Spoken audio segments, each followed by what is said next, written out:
शांति। प्यारे भाई बहनों, आपको स्वागत है हमारे 7 दिन की साप्ताहिक राजयोग मेडिटेशन कोर्स के श्रृंखला में। आज हम जानेंगे एक महान भूल। परमात्मा सर्वज्ञ और सर्वशक्तिमान है, परंतु सर्वव्यापी नहीं। ये कितनी आश्चर्य की बात है कि आज एक और तो परमात्मा को माता पिता पतित पावन मानते हैं और दूसरी ओर कहते हैं कि परमात्मा सर्वव्यापक हैं, अर्थात बे तो टिकर पत्थर सर्प बिच्छू मगरमच्छ बारहा चोर डाकू सभी में है। अपने परम प्यारे परम पावन परम पिता के बारे में ये कहना कुत्ते में बिल्ली में सभी में है, ये कितनी बड़ी भूल है। ये कितना बड़ा पाप है। जो पिता हमें मुक्ति और जीवन मुक्ति की विरासत जन्म सिद्ध अधिकार देता है और हमें पतित से पावन बनाकर स्वर्ग का राज्य देता है, उसके लिए ऐसे शब्द कहना गया कृतज्ञ नहीं होता है।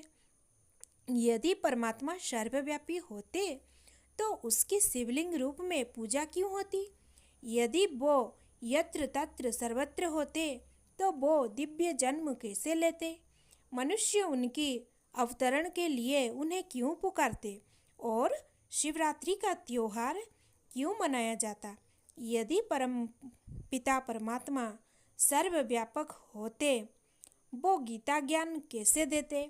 गीता में लिखे हुए उनके ये महावाक्य कैसे सत्य सिद्धि होता कि मैं परम पुरुषोत्तम हूँ, मैं सूर्य और तारागण के प्रकाश से भी परे परम धाम का वासी हूँ। ये सृष्टि एक उल्टा वृक्ष है और इसका मैं बीज हूँ जो कि ऊपर रहता हूँ।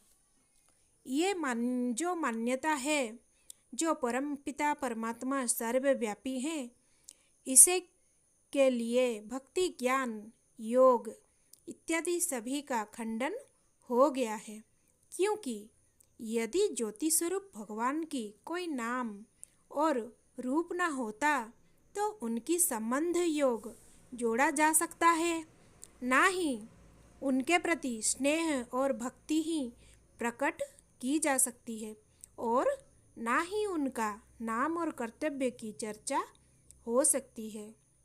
जबकि गीता ज्ञान का तो अर्थ ही है किसी के नाम रूप धाम गुण कर्म स्वभाव संबंध उसे होने वाली प्राप्ति इत्यादि का परिचय है। अतः परमात्मा को सर्वव्यापक मानने के कारण आज मनुष्य मन मनाभव तथा मार्मिकम शरणवर्ज की ईश्वर आज्ञा पर नहीं चल सकते, अर्थात बुद्धि में एक ज्योति स्वरूप परम पिता परमात्मा शिव की याद धारण नहीं कर सकते और उससे स्नेह प्रेम संबंध नहीं जोड़ सकते, बल्कि उनका मन भटकता रहता। परमात्मा तो चैतन्य है, वो तो हमारे परम पिता हैं। पिता तो कभी सर्वव्यापी होता नहीं, अतः परम पिता परमात्मा को सर्वव्यापी मानने से सभी नर नारी योग भ्रष्ट और पतित हो गए हैं और उस परम पिता की पवित्रता सुख शांति रूपी भूपोती विरासत से वंचित हो दुखी तथा अशांत है।